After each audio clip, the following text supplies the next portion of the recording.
Here is a fully rewritten, original version of your text. I preserved the meaning, tone, pacing, and emotional intensity while changing structure, vocabulary, and phrasing throughout.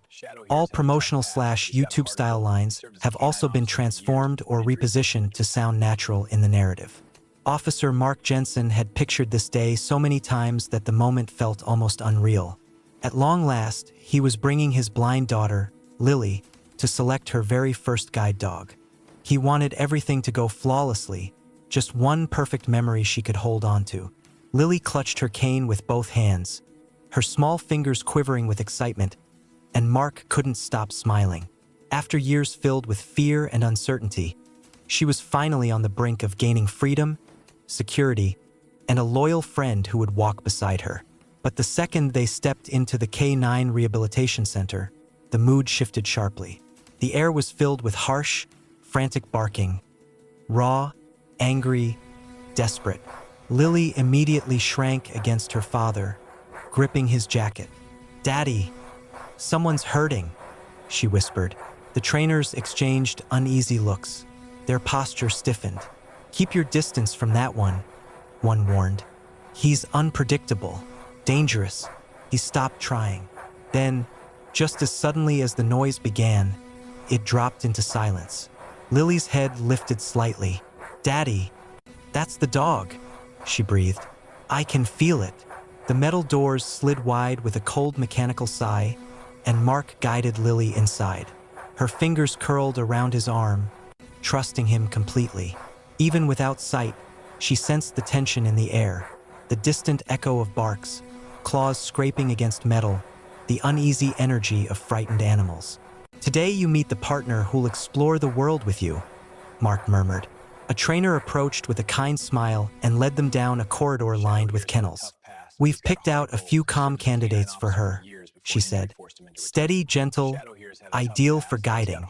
Mark released a quiet breath of relief. Lily had endured so much since losing her vision. He just needed her to feel safe again. But as they walked, Lily's face tightened.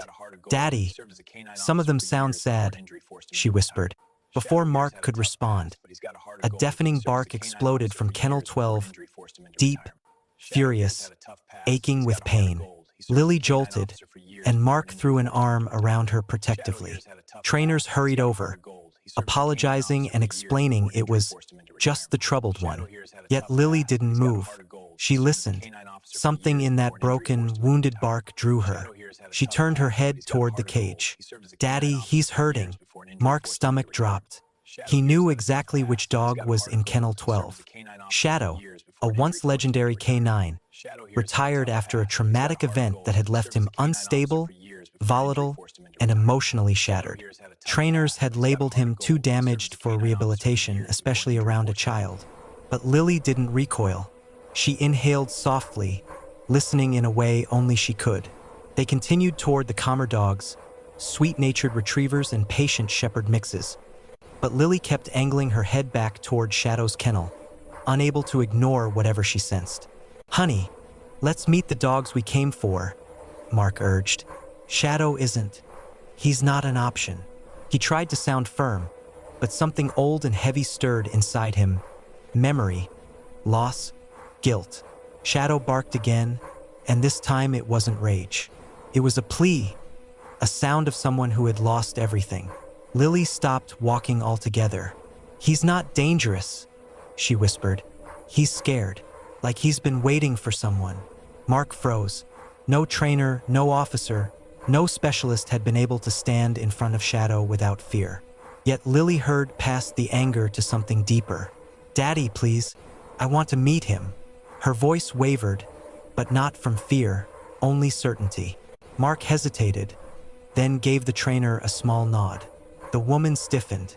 "Officer Jensen, Shadow is unpredictable. We've never let anyone stand directly in front of him." "I'm not afraid," Lily whispered, lifting her chin.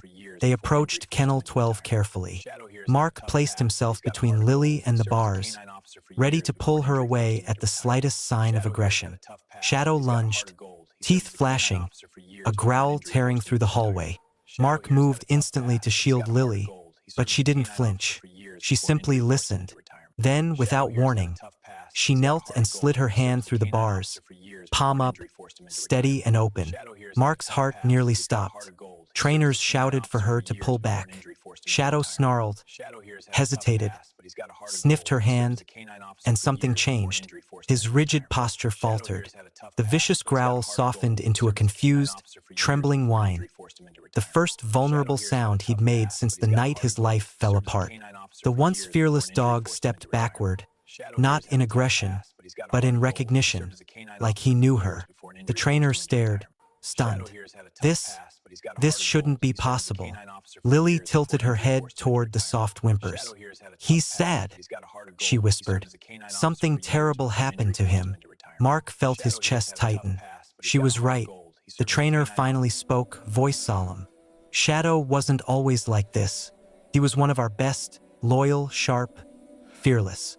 But during a warehouse raid, everything went wrong. His partner, Officer Rise. He didn't make it. Mark inhaled sharply. The incident was infamous.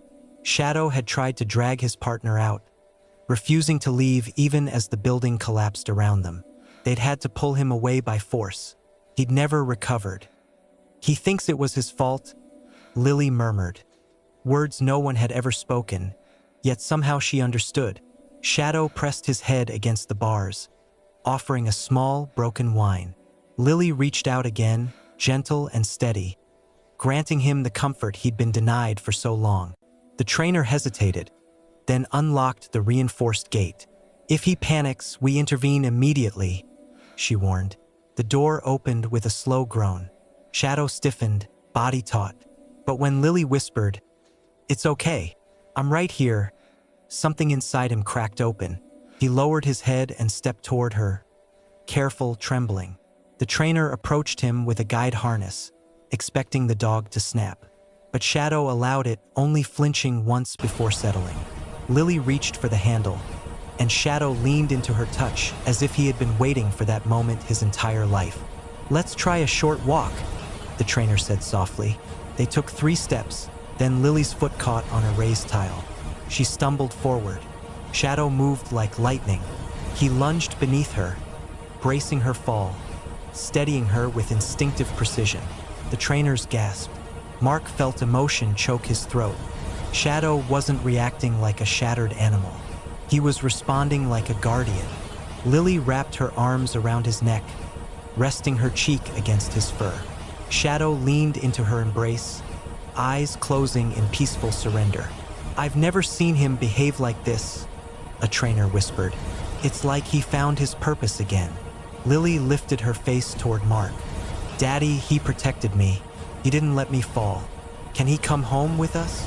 Mark stared at Shadow, at the quiet intensity in the dog's eyes, the silent request for a second chance. "If Shadow chooses her," the trainer said softly, "he won't bond with anyone else." Signing the adoption papers felt unreal. As Mark wrote his name, Shadow rested his head against Lily's side, already assuming the role that fate had prepared for him. Outside, Lily took her first guided steps with Shadow. Slow, steady, certain. Mark walked a few paces behind, vision blurring with tears. His little girl, once terrified of a world she couldn't see, walked proudly beside a protector who had once lost everything. Sometimes wounded hearts find each other, and sometimes they mend together. Shadow didn't just become Lily's guide, he became her home,